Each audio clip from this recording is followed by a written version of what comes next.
조결 형제님 옆에 거기 환기 팬 좀 꺼주시죠.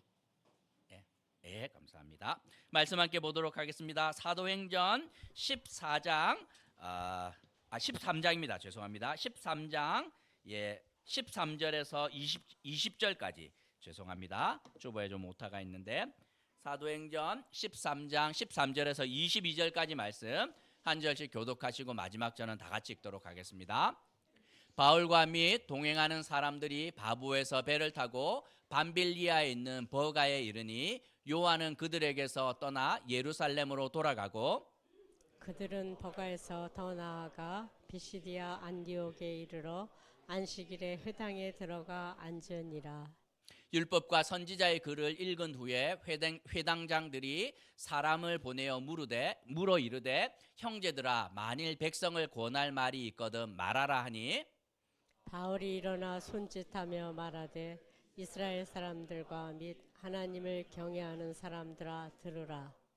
이 이스라엘 백성의 하나님이 우리 조상들을 택하시고 애굽 땅에서 나그네 된 그 백성을 높여 큰 권능으로 인도하여 내사 광야에서 약 40년간 그들의 소행을 참으시고 가나안 땅 7족속을 멸하사 그 땅을 기업으로 주시기까지 약 450년간이라. 그 후에 선지자 사무엘 때까지 사사를 주셨더니 그 후에 그들이 왕을 구하거늘 하나님이 베냐민 지파 사람 기스의 아들 사울을 40년간 주셨다가 패하시고 다윗을 왕으로 세우시고 증언하여 이르시되 내가 이새의 아들 다윗을 만나니 내 마음에 맞는 사람이라 내 뜻을 다 이루리라 하시더니 아멘. 아멘. 예, 오늘 본문의 설교의 제목은 보이지 않는 손입니다. 이 말은 주로 경제학에서 사용하는데 물건의 가격을 이렇게 내 마음대로 판매자가 먹이는 것이 아니라 수요와 공급의 법칙이 따라서 이 보이지 않는 손이 그것을 결정한다 이렇게 말하는데 우리 신앙에도 사실 보이지 않는 손이 있습니다. 내 인생에서 내가 수고하고 내가 열심히 살아가는 것 같지만 우리 인생에서 보이지 않는 손이 그 모든 것을 돕고 인도한다는 말이 됩니다. 주일마다 우리의 기쁨 중 하나가 무엇입니까? 기쁨 중 하나가 이제 아이들을 보는 것입니다. 권사님 보는 기쁨도 있습니다. 정상득 권사님 빠지시면 안 됩니다. 제일 예쁜 권사님 모셔야죠. 그렇죠? 이 조그만한 아이들이 올 때 그거 자체가 우리에게 기쁨이 되는데 이 아이들을 보면 무엇을 느낍니까? 이제 엄마의 손길이 느껴집니다. 머리를 누가 묶었는지 옷을 누가 선택했는지 다 보입니다. 아이들의 표정만 봐도 누가 애를 썼는지 우리는 다 느낄 수 있지요. 그 뒤에 보이지 않는 손이 존재함을 우리는 알 수 있습니다. 안디옥 교회는 제일 먼저 선교사를 보냈는데 바나바와 바울과 마가 요한 이렇게 세 사람을 파송합니다. 오늘 본문에는 바울의 설교가 아주 상세하게 담겨 있는데 두 번에 걸쳐서 좀 나눠보려고 하는데 바울이 무슨 말을 하고 있는지 함께 묵상하며 교훈을 얻으려고 합니다. 지도를 한번 보면 자 여기가 안디옥인데 안디옥 교회에서 이 세 명의 선교사를 파송하는데 어디로 파송하냐면 섬입니다. 여기 구브로라는 키프로스 섬인데 바나바의 고향이었고 바나바는 저곳에서 무엇이 필요한지 알았기 때문에 이 선교팀이 저기를 먼저 가서 결국에는 성공적으로 바예수라는 그 점성술 하였던 그 사람을 쫓아내지요. 성공적으로 사역을 마치고 어디로 오냐면 다시 이렇게 육지로 돌아오는데 여기가 버가입니다. 버가라는 동네인데 여기 왔는데 아쉽게도 13절을 보면 이 세 명의 선교팀 중에 하나였던 마가 요한이 고향 예루살렘으로 돌아갑니다. 그리고 나서 어디로 가냐면 남은 두 사람이 여기 안디옥으로 가게 되는데 이 안디옥에서 일어난 일이다 생각하면 됩니다. 다시 저를 보시면 되고 그런데 이제 설이 분분합니다. 왜 이 선교사 3명이 갔는데 아니 서로 사랑하면서 말씀대로 잘 있어야지 왜 싸워가지고 이렇게 다시 돌아갔나? 그래서 뭐 병에 걸리거나 문제가 있어서 돌아갔다 하면 괜찮은데 좋지 않은 일로 돌아간 것 같습니다. 나중에 두 번째 선교 여행을 가는데 바나바와 바울이 이제 같이 가기로 하면서 마가 요한을 데리고 가야 되나 말아야 되나 이 문제 가지고 크게 싸웠고 결국에는 이 두 사람이 헤어질 만큼 아마도 마가 요한의 행동은 적절치 않아 보입니다.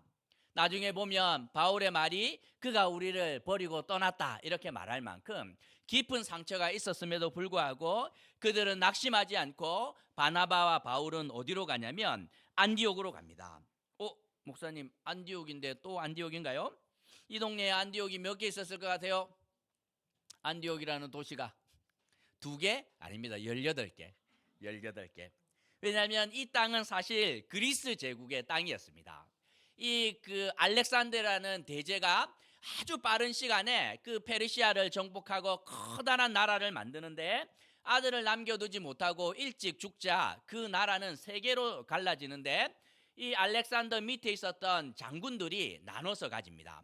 그 장군 가운데 하나였던 안티오쿠스라는 장군이 있었는데 이 장군이 다스리던 나라가 3개로 나눠졌던 나라 가운데 제일 큰 영역이었고 그 동네에 이 안티오쿠스라는 이 장군을 기리는 도시가 18개 생깁니다.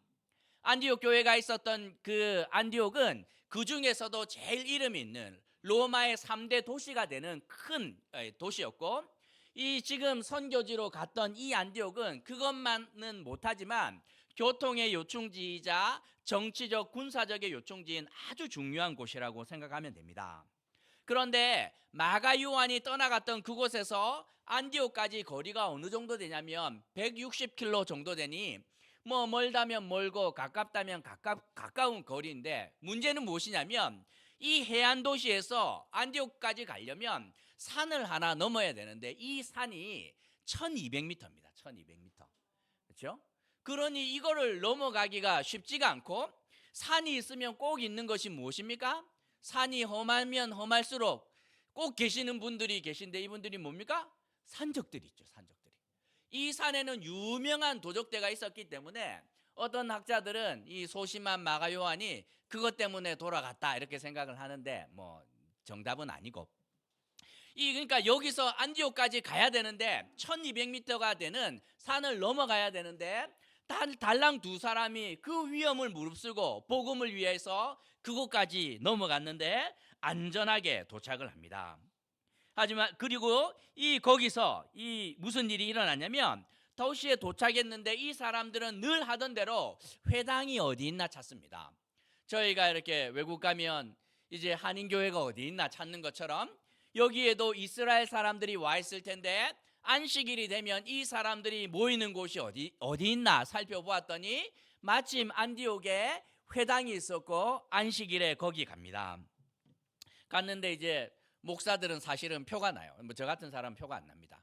말하지 않으면 아무도 몰라요. 그런데 보면 압니다. 보면 이제 우리 오늘은 못 오셨지만 황대현 목사님 이런 분들 오면 느껴집니다. 아, 목사구나. 벌써 풍채와 이렇게 악수만 해봐도 느껴지는데 이제 외국 가면 가끔씩 이제 손님들이 왔다 갔다 하는데 기가 막히게 앞디다. 저희 한인교회 목사님. 근데 저보고 가서 물어보라고. 목사님 아니냐고. 그럼 혹시 목사님 한국의 목사님이래요. 어디서 왔냐고. 신학교 무슨 그 교수인데 잠깐 다니러 왔다고. 이렇게 하면 이 목사님이 가서 무엇을 부탁을 하냐면 담임 목사님이 가서 언제까지 체류하십니까?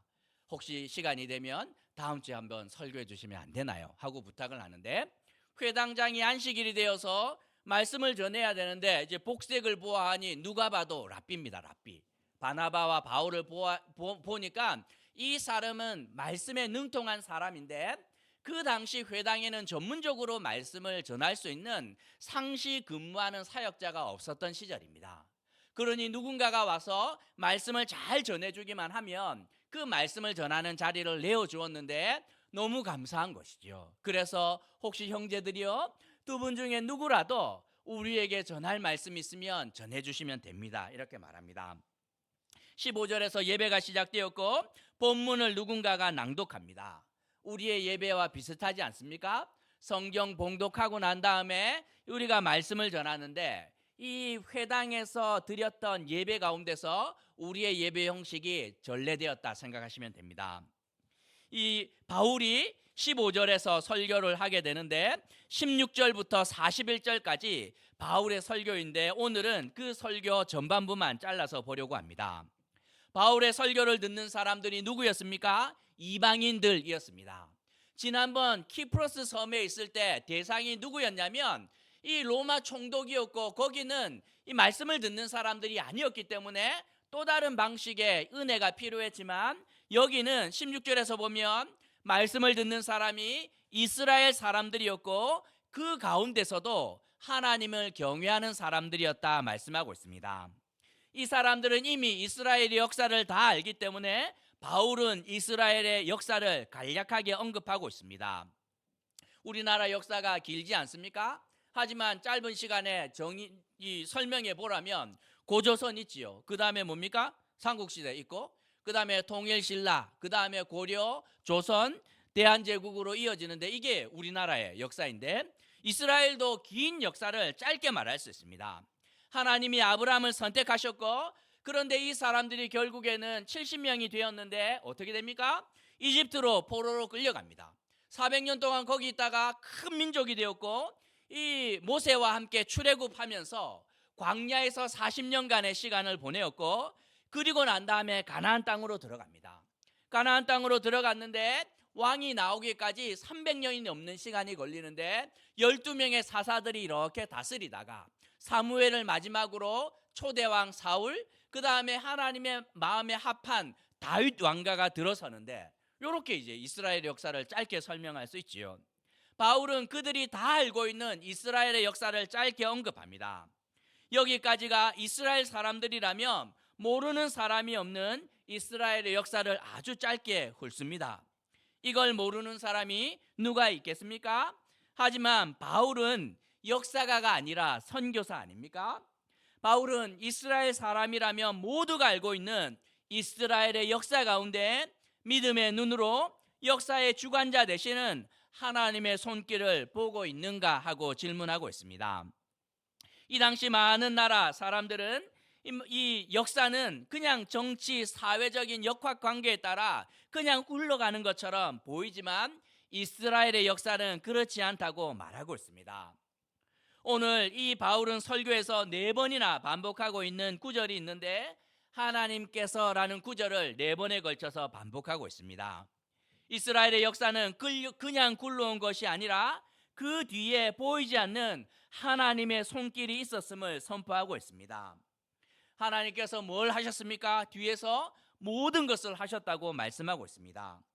17절에서 하나님께서는 아브라함을 통해 이스라엘 민족을 선택하셨고, 하나님께서 그 민족을 크게 만드셨으며 하나님께서 이스라엘 민족을 이집트에서 끌어내십니다.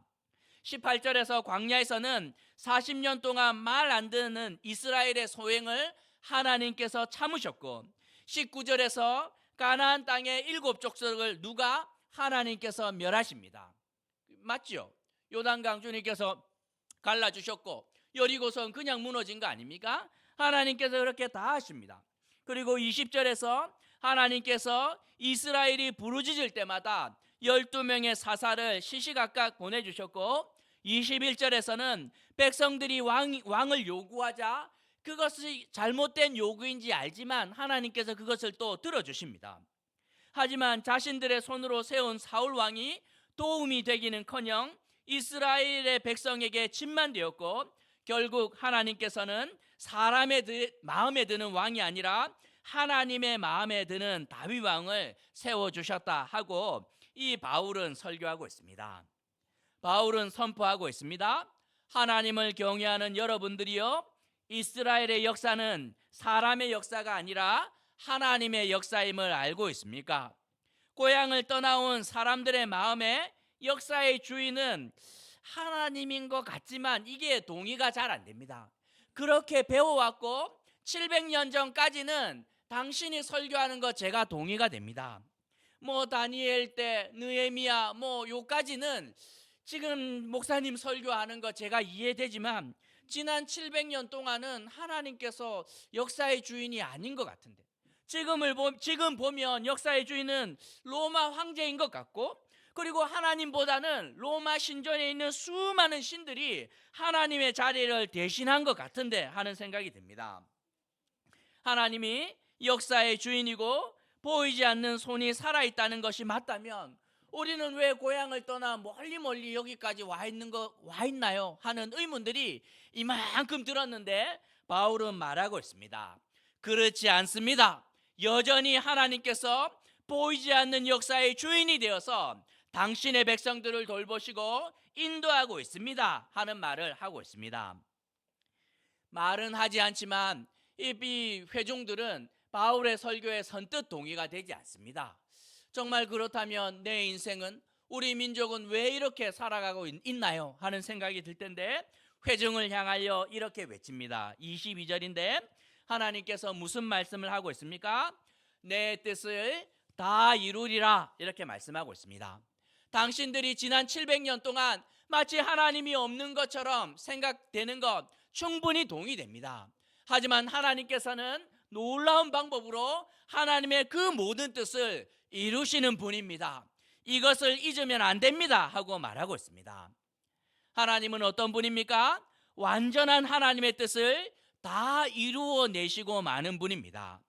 지금은 당신들이 이스라엘의 본토를 떠나 여기에 와 있지만 결국 하나님은 하나님의 뜻을 다 이루시는 분이 걱정할 것 하나도 없다고 말씀하고 있습니다.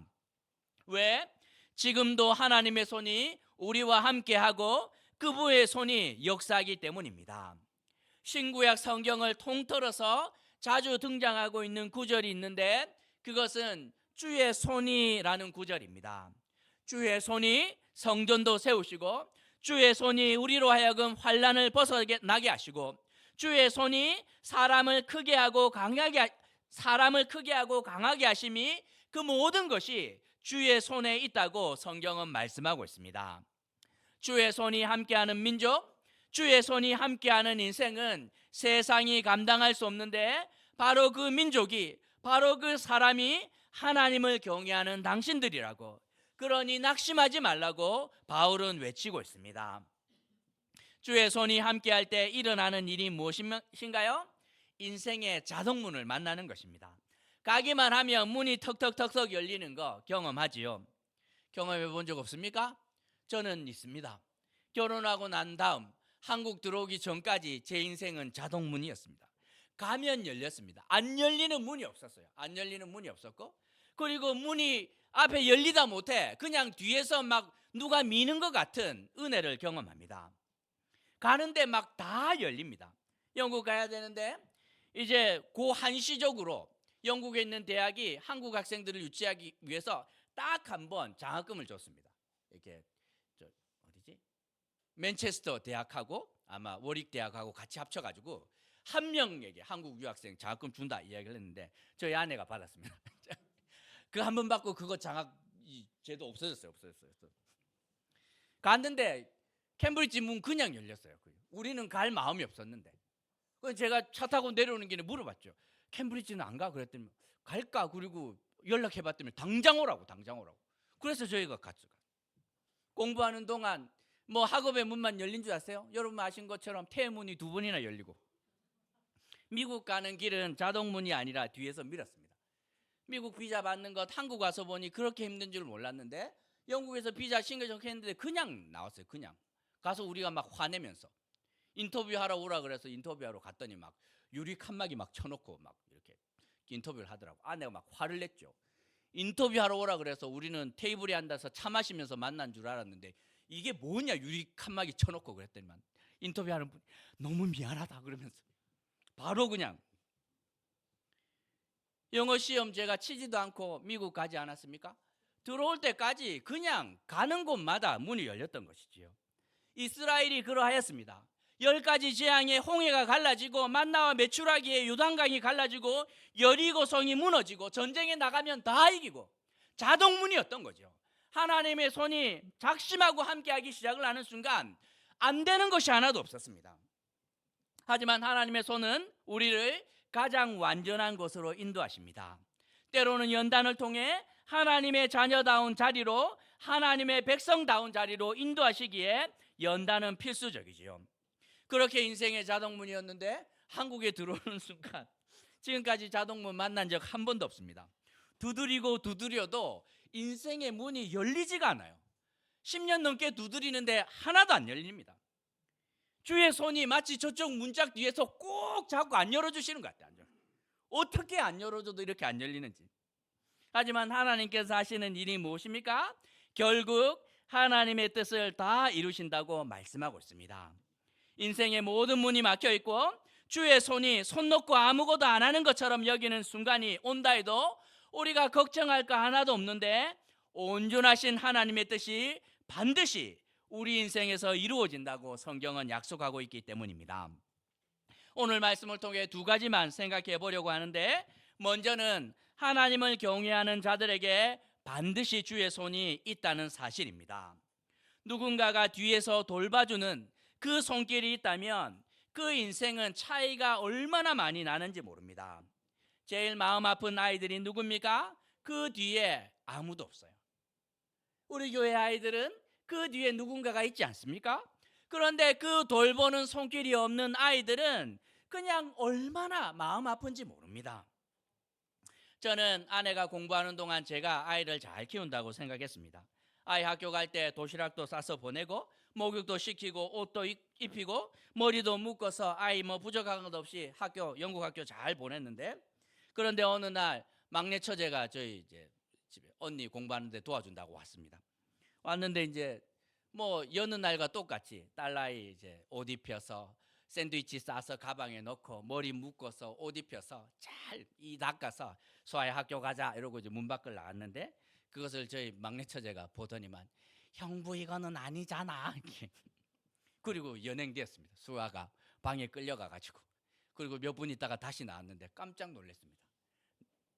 내 딸이 맞나 이렇게. 옷을 더 산 것도 아니고 제가 뭘 더 한 것도 아닌데 이 전문가의 손길이 닿기 시작을 하자 옷이 다 바뀌고 머리 모양이 바뀐 거죠. 남자가 이게 묶어봐야 이게 어떻게 안 묶으니만 못하고, 저는 늘 예쁜 그 꽃무늬 있는 바지 입혀서 보냈는데 그게 내복이라는 사실을 그때 처음 알았어요. 아니 내 눈에는 예뻤는데, 그렇죠? 근데 이게 전문가가 와서 제대로 된 도움의 손길이 닿자 이게 여자가 된 거지. 학교 갔습니다. 그리고 나서 그날 아이를 데려다 주고 이제 오면서 머릿속이 복잡해졌습니다. 그 학교 마치면 다 학부모들이 와서 아이들 받아가는데 그 엄마들이 날 어떻게 생각을 했을까? 우리 수아를 보면서 저 애미 없는 아이가 아닐까 이렇게. 그리고 오늘 보면서 엄마들이 얼마나 놀랐을까? 왜 아이가 달라졌을까? 제가 무슨 말을 하고 싶어 하는지 아시겠죠? 도움의 손길이 있는 사람과 없는 사람은 완전히 다릅니다. 제가 좀 멀쩡해 보이지 않습니까? 옷도 나름 잘 입고 멀쩡해 보이죠? 그 말이 무엇을 의미합니까? 뒤에 돌봐주는 손길들이 많다는 것을 의미합니다. 설교를 아침에 준비하면서 오늘 아침에 제가 아내에게 물어봤습니다. 당신은 날 보면 무슨 생각이 들어? 물어봤더니만 아내가 대답했습니다. 잘해줘야 되겠다 하는 생각이 든다. 저를 볼 때마다 저 사람은 참 잘해줘야 되겠다. 제가 다시 물었습니다. 그러면 나는 당신을 보면서 무슨 생각을 할 것 같아? 물었더니만 아내가 거침없이 대답했습니다. 장난칠 생각? 어떻게 그래 남편 마음을 잘 아는지. 저는 아내만 보면 장난칠 생각밖에 안 합니다. 저는 성공한 인생 아닌가요? 늘 장난칠 생각이 가득한 그 인생에게 누군가는 어떻게 하면 잘해줄까를 생각을 하는 그 손길이 저에게는 있습니다. 믿음 있는 모든 우리 인생은 성공한 인생입니다. 넉넉한 재물과 능력과 건강에 있어서 성공한 것이 아니라 우리 뒤에 우리를 돌봐주는 도움의 손길이 있기 때문입니다. 광야 40년 동안 주님께서는 참고 또 참으십니다. 잘못된 것인 줄 알지만 주님께서는 왕을 달라 할 때 사울을 주시면서 또 다른 준비를 하십니다. 주님께서 우리만 보면 생각하시는 것이 무엇이냐면 기쁨을 이기지 못하시면서 어찌하든지 세상에서 가장 좋은 것을 주고 싶어하는 그분이 우리 인생 뒤에 있기 때문에 우리 인생은 성공이라고, 믿음 있는 모든 자에게 그 보이지 않는 하나님의 손길이, 주의 손길이 있기 때문에 우리 인생은 성공이라고 성경은 말씀하고 있습니다. 우리가 생각해야 되는 두 번째는 하나님의 손길은 믿음으로 순종하는 자들에게 역사한다는 것입니다. 아이들 참 예쁘지 않습니까? 올 때마다 여자아이들 막 시즌별로 옷이 막 바뀌고 헤어스타일이 바뀌고 참 보는 것만 해도 참 기쁘고 재밌습니다. 엄마의 손길이 있지요. 그런데 어느 날 엄마의 손길이 있음에도 불구하고 한여름인데 이 아이가 털부츠를 신고 왔습니다. 상상이 가지요, 그렇죠? 엄마의 표정이 막 일그러져 있고 아이는 막 살아 있습니다. 표정이 막 자신감에 넘쳐서 내가 좋아하는 털부츠 한여름에 신고 왔는데 엄마는 울상입니다. 이 상상이 갑니다. 집에서 뭐 이거는 겨울에 눈 올 때 신는 신발이다, 여름에 신으면 안 된다, 차라리 이게 이제 레인부츠를 신어라 이야기를 했는데도 말이 안 통합니다. 이 색깔 내가 좋아하기 때문에 무조건 신어야 된다는 거예요. 한여름에 털부츠 무조건 신어야 된다는 거예요. 막을 수가 없어요. 들어눕는데. 그러니까 막 신겨서 온 거 아닙니까? 돌보시는 하나님의 손길이 있으면 뭐합니까? 순종하지 않으면 작동하지가 않아요. 주님께서 모든 것을 준비했는데도 그 걷어차는데 방법이 없지 않습니까? 아이들을 위해서 좋은 옷, 뭐 머리부터 발끝까지 다 맞췄는데도 그냥 자고 일어나서 추리닝 입고 막 떡진 머리로 나가는데 그거 어떻게 하겠어? 어떻게 하겠어? 그래서 하나님 앞에서 순종이 제사보다 낫다고 성경은 말씀하고 믿음의 역사는 들음에서 시작된다고 성경은 기록하고 있습니다. 믿음을 가진 하나님의 자녀들이여 기뻐하셔야 됩니다. 왜? 우리에게는 살아서 역사하시는 하나님의 손이 우리의 인생을 붙들고 있기 때문입니다.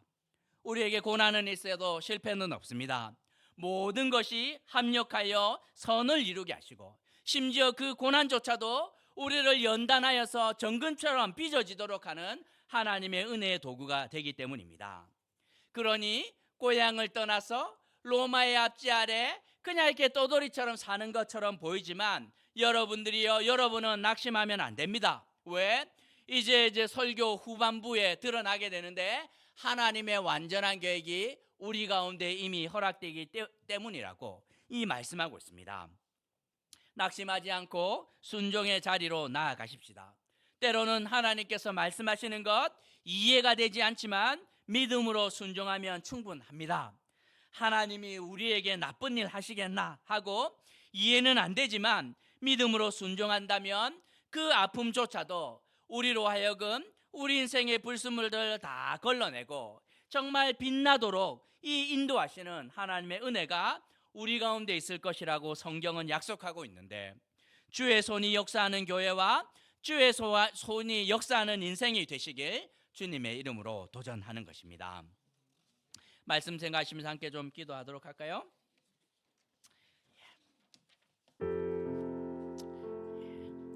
우리 인생은 하나님의 돕는 손길이 있는 인생입니다. 그러니 낙심하거나 두려워할 필요가 없습니다. 고향을 떠나 멀리 나와서 떠돌이처럼 살아가나 낙심하지 말라고 이 말하고 있습니다. 세상은 역사의 주인이 돈이야 힘이야 이렇게 말하지만 성경은 그렇게 말하지 않습니다. 그것 위에 계시는 주의 손길이 우리를 인도하시고 지키신다 말씀하고 있는데 그 은혜 가운데로 나아갔으면 좋겠습니다. 도움의 손길이 있어도 거부하면 방법이 없는 것 아닙니까? 사람들의 교만한 생각을 버리고 겸손히 하나님의 손길이 인도하고 보호하는 그런 인생 되도록 우리가 함께 말씀 생각하시면서 결심하며 기도하도록 합시다. 기도하시겠습니다. 자비로우신 하나님 아버지 은혜를 더하여 주시기를 간절히 기도합니다. 하나님 아버지여 우리의 인생은 하나님 아버지여 성공한 인생을 잊지 않고 살아가게 하여 주옵소서. 주의 손이 우리를 돕고 하나님 주의 손이 인도하며 주의 손이 안위하시니 하나님 아버지 우리 가운데 고난과 아픔은 있어도 실패는 없는 줄 믿고 살아가는 저희들 되게 하여 주옵소서. 하나님 아버지 사람의 교만한 생각을 버리고 하나님의 손길이 인도하고 보호하는 인생 될 수 있도록 겸손하게 하나님의 말씀에 순종하는 자들 되게 하여 주옵소서. 하나님 아버지 고난과 아픔이 있고 때로는 어려움이 있고 하나님 아버지여 그의 순간에조차도 하나님 아버지 주께서 우리 인생을 하나님 아버지 가장 완전한 자리로 인도하는 줄 알고 믿음으로 살아가는 자들 될 수 있기를 간절히 기도합니다.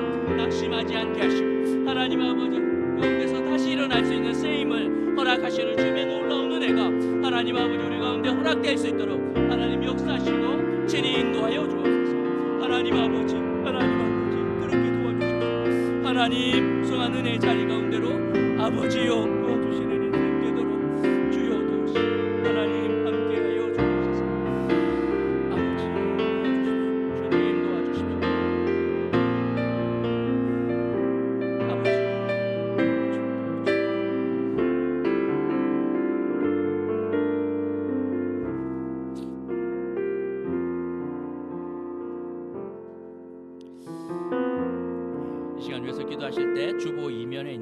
기본 기도문 보면서 함께 기도합시다. 1번, 2번, 3번인데 1번은 한국 교회를 위한 제목이고 2번은 한국 사회를 위한 제목이고 3번은 세계를 위한 제목인데 한국 교회도 또 한국 사회도 세계도 이렇게 어려움이 참 많습니다. 이 정치적으로 더 혼란한 가운데 있는데 하나님께서 함께하여 주시고 또 한국 교회가 사람의 지혜를 의지하지 않고 도와주시는 주님의 손길을 정말 겸손하게 순종하면서 이 골방에서 기도하고 자기 십자가를 지고 온전히 살아낼 수 있도록 위해서 기도해 주십시오. 의료 현장이 여전히 어려운 가운데 있는데 주님께서 좀 함께해 주시길 위해서 기도해 주시고 또 미국 대선 앞두고 세계 정세가 들썩들썩합니다. 하나님께서 함께해 주시도록 1번, 2번, 3번 제목 보면서 함께 기도하도록 하겠습니다. 기도합시다.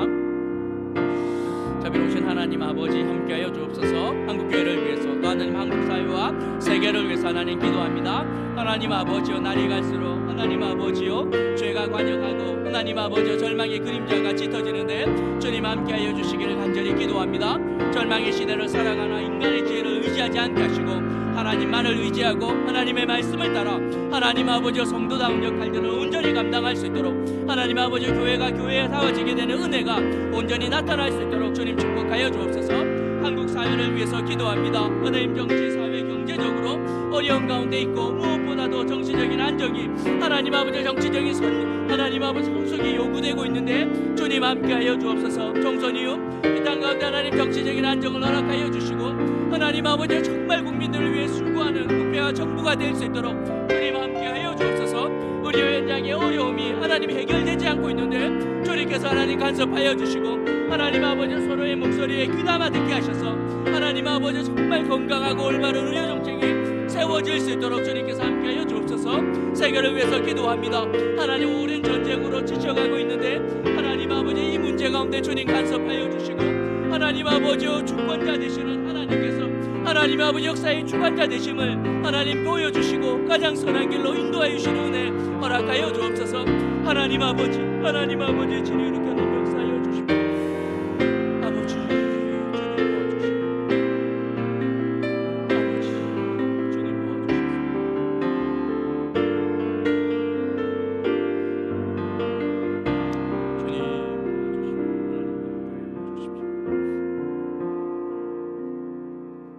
도와주시고 시간 위해서 기도하실 때 4번, 5번, 6번 제목입니다. 올린 교회를 위한 제목이고 또 교회를 섬기는 자들을 위한 제목이고 또 6번은 교회 협력하고 있는 사역자들과 기관들을 위한 제목입니다. 주중에 우리 가까운 교회 목사님 만나서 교제했는데 참 교회가 건강하게 세워지는 줄 싶었는데 또 심각한 어려운 가운데 있고 또 옆 교회가 아픔이 있지만 제가 돌아보니 참 저는 행복한 목회를 하고 있고 또 한편으로는 감사했는데 건강한 교회 만나는 것이 참 쉽지 않습니다. 우리라도 건강한 교회가 되어야 남을 도울 수 있는 하나님 정말 어울린 교회가 하나님 앞에서 복된 교회 되고 또 힘써 하나님을 알아가고 정말 흔들림 없이 정말 주님께서 기뻐하는 교회 될 수 있도록 위해서 기도해 주시고 이를 위해서 섬기는 수고가 필요합니다. 앞에 서 계셨던 많은 교사들 있지요. 또 보이지 않는 곳에서 수고하는 분들이 있는데 교회가 잘 세워질 수 있도록 교회 협력하고 있는 우리 사역자들 선교사님들 함께 해주시도록 우리가 4번, 5번, 6번 제목 보면서 함께 기도하도록 하겠습니다. 기도합시다. 자비로우신 하나님 아버지 하나님 감사하기도 하고 또 하나님 아버지요 발목이 있는데 하나님 우리 어울린 교회를 위해서 하나님 기도합니다. 우리 교회가 하나님 앞에서 정말 복된 교회 되게 하여 주옵소서. 사람이 기뻐하는 것을 넘어서 하나님이 기뻐하는 교회 될 수 있도록 하나님 이를 위해서 힘써 하나님을 알아가고 하나님 말씀을 배우게 하시고 그 말씀에 믿음으로 순종하게 하셔서 말씀이 육신이 되고 능력이 되고 간증이 되는 역사가 우리 가운데 하나님 나타날 수 있도록 주님 도와주옵소서. 하나님 아버지 정말 말씀을 따라 하나님을 사랑하고 하나님 이웃을 온전히 섬기는 교회 될 수 있도록 세상에서 상처받고 지치고 낙심한 영혼들과 공동체가 필요한 영혼들 보내주시고 하나님 아버지 섬길 자들을 함께 보내주셔서 하나님 모두가 하나님 은혜를 경험할 수 있는 교회 될 수 있도록 하나님 함께하여 주옵소서. 섬기는 자들을 위해서 기도합니다. 사역자들뿐만 아니라 중직자들과 직분자들과 성도 모두 기억하여 주시고 하나님의 후회 없는 부르심을 따라 주님의 원된 교회를 함께 세우고 함께 섬기기 위해 수고하게 하시고 그 수고에 합당한 열매가 나타날 수 있도록 주님 함께하여 주옵소서. 하나님 아버지 교회에 협력하고 있는 사역자들과 기관들 하나님 기억하여 주시고 하나님 아버지 주님 함께하여 주셔서 하나님 아버지여 정말 어려운 때에 하나님 아버지여 복음을 위해 수고하는데 하나님 만남 허락하여 주시고 도움의 손길들이 온전히 나타날 수 있도록 주님 함께하여 주옵소서.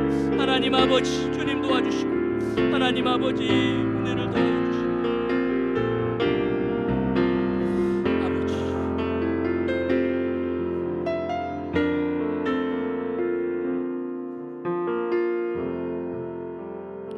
한 번만 더 위해서 기도할 텐데 7번, 8번, 9번 제목은 우리 서로를 위한 제목입니다. 눈을 뜨시고 앞뒤 좌우로 한번 볼까요? 예. 인사를 해주십시오. 우리 1층에서 예배하는 분들 한번 또 보여주십시오. 예, 우리 1층에서도 예배하는 분들 계십니다. 기도해 주십시오. 7번은 우리 믿음의 가정을 위한 제목입니다. 우리가 5월은 가정의 달인데 오늘 우리 저기 그 권사님하고 같이 아침에 이제 교회에 오는데 마음대로 안 되는 것들이 있죠. 자녀들은 참 마음대로 되지 않습니다. 키워봐서 다 알지 않습니까? 눈물의 기도밖에 없는데 하나님께서 가정을 이렇게 이루는 것도 쉽지 않고 그 가정을 지켜내는 것은 더더욱 힘들고 건강하게 만드는 것을 넘어서 예수의 가족이 되도록 하는 것 참 만만치가 않은데 하나님께서 그런 은혜를 하나님 우리에게 허락해 주시길 좀 위해서 좀 기도해 주십시오. 그리고 8번은 믿음의 자녀들을 위한 제목인데 죽을 때까지 기도해야 됩니다. 눈물로 기도해야 되고 정말 이렇게 간절히 기도해야 되는데 하나님께서 우리 교회 안에 있는 자녀들 하나님 깊이 만나 주시는 은혜 허락해 주시길. 교육 부서들이 여름 행사 준비하고 있습니다. 이제 성경학교 수련회 이렇게 이어질 텐데 그들이 하나님을 정말 깊이 만나게 되는 은혜 주시도록 특별히 청년부 부흥을 위해서 우리 부장 집사님 막 애를 쓰고 있는데 하나님께서 정말 그렇게 부흥케 되는 은혜 허락해 주시도록. 9번은 우리 구체적인 제목들입니다. 이 어울린 가족들을 위해서 좀 기도해 주십시오. 우리 혜린이 입원 중인데 위해서 기도해 주시고 그리고 우리 수민자매 15일에 그 제왕절개로 수술 예정되어 있습니다. 둘째 출산하는데 아기와 엄마 모두 건강하도록 위해서 기도해 주시고 주보에 나갔는데 날짜가 좀 잘못됐습니다. 우리 이석조 집사님 딸 그 미지 자매가 26일인 줄 알았는데 바로 다음 주 일입니다. 19일 날 결혼한다 하는 좋은 소식을 전해 주었습니다. 어려운 때에 참 건강한 가정 이렇게 이룰 수 있도록 위해서 좀 기도해 주시고 우리 윤석 집사님 여전히 어깨 회복이 필요하고 신동 집사님 부친 위해서 좀 기도가 필요하고 우리 영미 집사님 그리고 우리 강은이 허리 좀 건강해야 이제 군대 갈 텐데 위해서 기도해 주시고 윤명한 집사님 아픈 다리로 오셨는데 위해서 기도해 주시고 생각나는 대로 정말 필요를 따라 하나님께서 은혜 주시도록 우리가 7번, 8번, 9번 제목 보면서 마지막으로 간절히 기도하도록 하겠습니다. 기도합시다.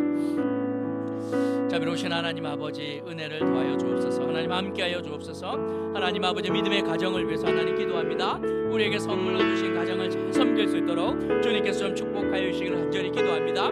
부부관계 가운데 부모님을 돌보고 또 하나님 아버지 자녀들을 양육하며 하나님 아버지 은혜도 필요하고 하나님의 도움이 필요한데 하나님께서 좀 함께하여 주시기를 하나님 간절히 기도합니다. 그 어느 것 하나 믿음 아니고 하나님 될 수 있는 것이 아무것도 없는데 주님께서 간섭하여 주셔서 모양은 다르나 주님께서 기뻐하시는 건강한 가족을 넘어 예수 가족이 될 수 있도록 주님께서 좀 함께하여 주옵소서. 특별히 아픔과 어려움 있는 가정들 주님 기억하여 주시고 모든 것이 합력하여 선을 이루게 하시는 주님의 손길이 우리 가운데 온전히 나타날 수 있도록 주님 함께하여 주옵소서. 하나님 아버지 믿음의 자녀들을 위해서 기도합니다. 하나님 아버지요 정말 하나님 교회 밖에 있는 자녀들을 불러주시고 하나님 아버지 교회 안에 있는 자녀들 하나님을 깊이 만나게 되는 은혜를 더하여 주시고 하나님 아버지 모든 교육부서들 축복하여 주시네. 하나님 여름 행사를 통하여서 하나님 행사로 끝나지 않고 주님을 만나게 되는 그 하나님 귀한 은혜의 역사가 나타날 수 있도록 주님 함께하여 주시고 하나님 아버지와 청년부 하나님 아버지요 고난과 아픔들이 있을 텐데 하나님 마음을 함께 나누고 하나님 교제할 수 있는 공동체로 주님께서 은혜를 더하여 주시길 간절히 기도합니다. 사랑하는 성도들을 위해서 기도합니다. 하나님 안부가 영원히 연약한 자들 기억하여 주시네. 특별히 환우들 기억하여 주시고 우리 혜린이와 하나님 우리 숙자매 하나님 미지자매와 하나님 우리 숙자님 하나님 집사님 하나님 아버지 우리 영미 집사님 하나님 긍휼히 여겨주셔서 하나님 아버지 완부를 만져주시고 하나님 아버지 인생의 아픔과 환난과 어려운 가운데 신음할 때마다 하나님 도무지 열리지 않는 인생의 문 앞에서 답변할 때마다 주님께서 열어주시는 놀라운 은혜가 우리 가운데 온전히 나타날 수 있도록 주님 축복하여 주님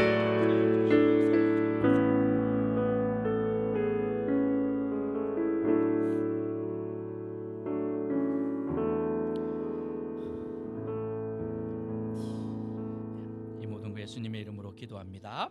아멘.